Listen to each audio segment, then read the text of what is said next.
de alguém que por pressão da base, que por ser um companheiro ligado à produção, teve a capacidade de exigir da diretoria a feitura de um boletim diário ou semanal que pudessem passar para a categoria informações que eram importantes.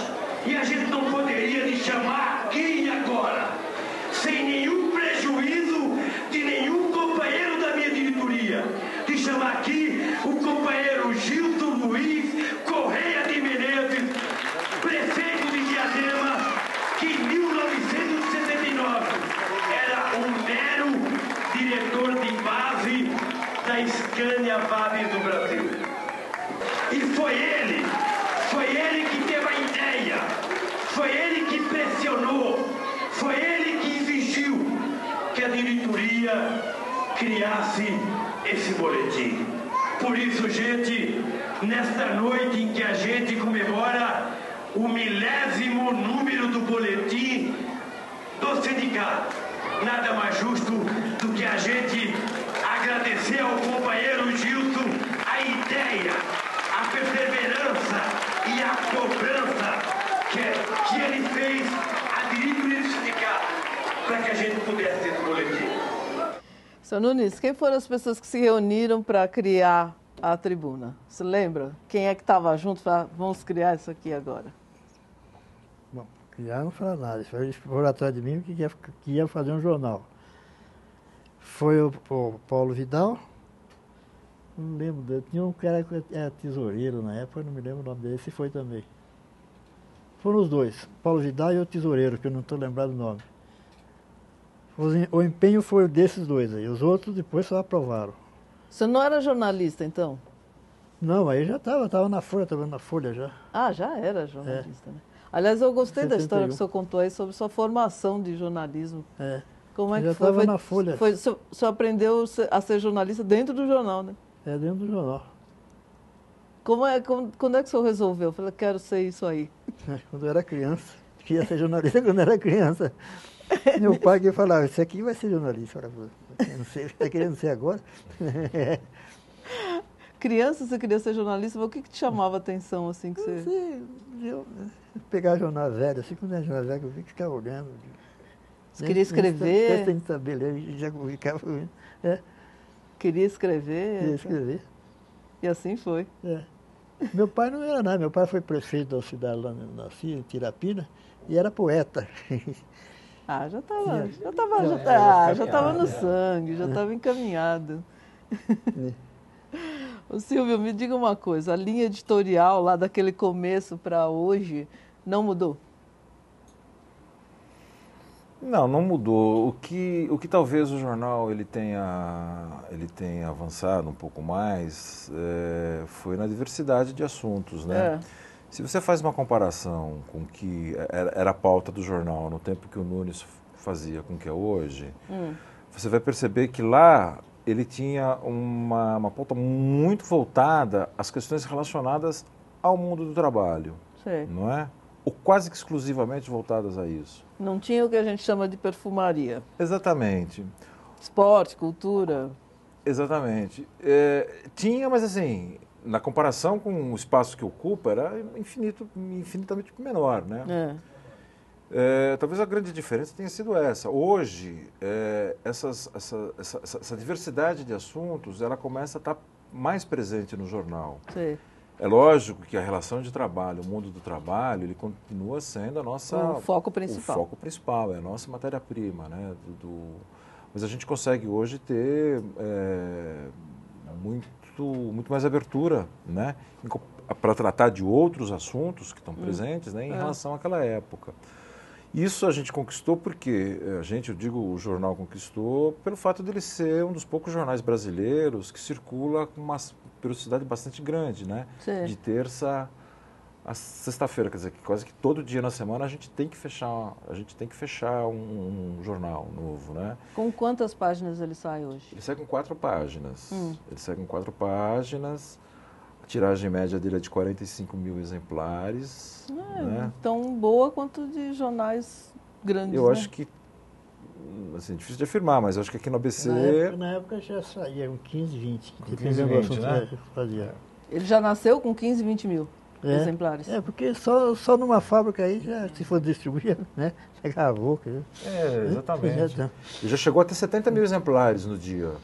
Assim, nos anos 90, meados dos anos 90, né? Antes daquela onda gigantesca de desemprego, né? Ele chegou a circular com 60 mil exemplares.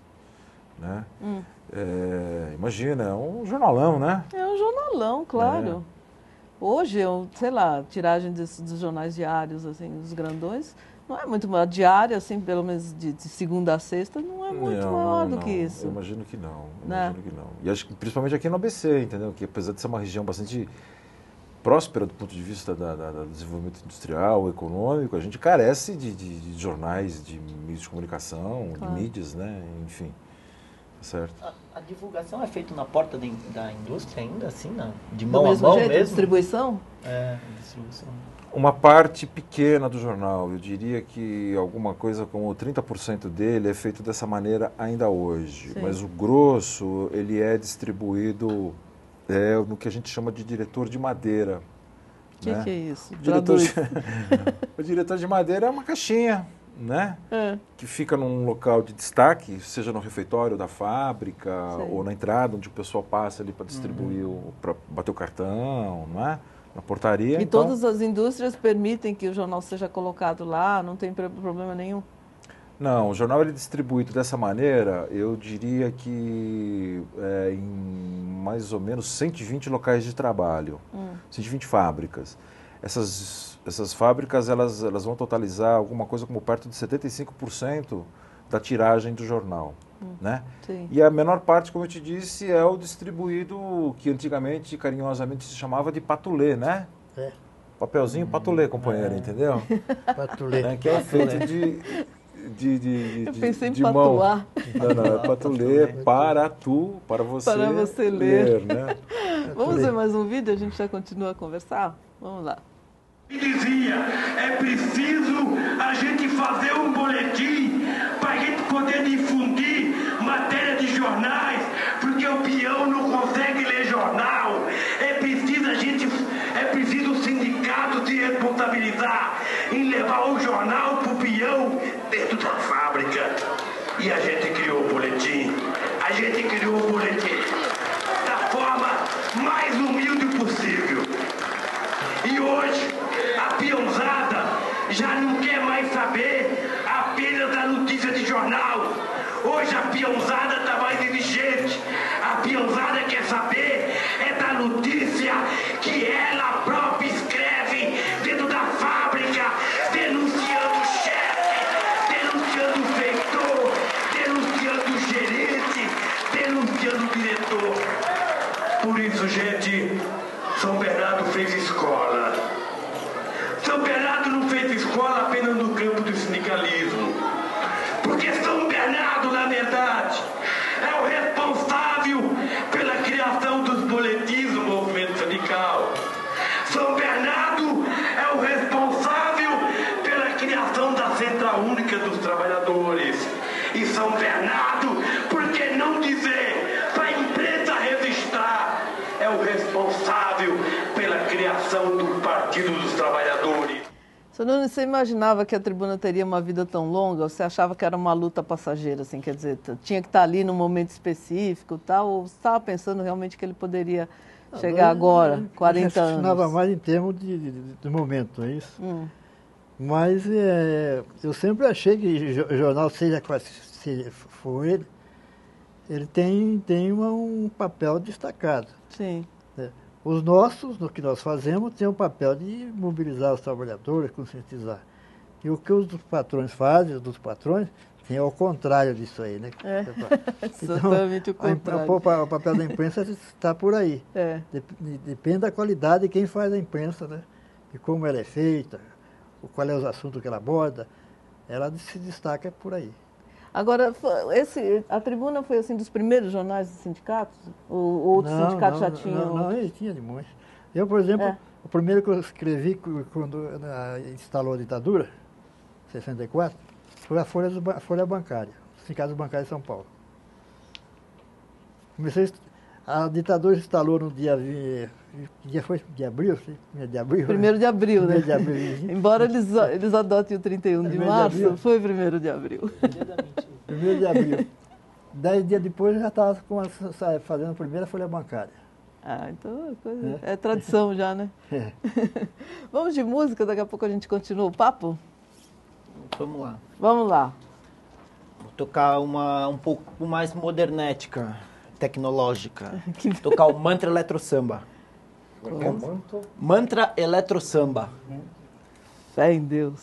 São composições minhas que seguem 2 caminhos. O caminho místico, macabro, sinistro, tenebroso e o caminho alegre, dançante, sorridente, saltitante. Permeambula entre esses 2 permeios.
Todo mundo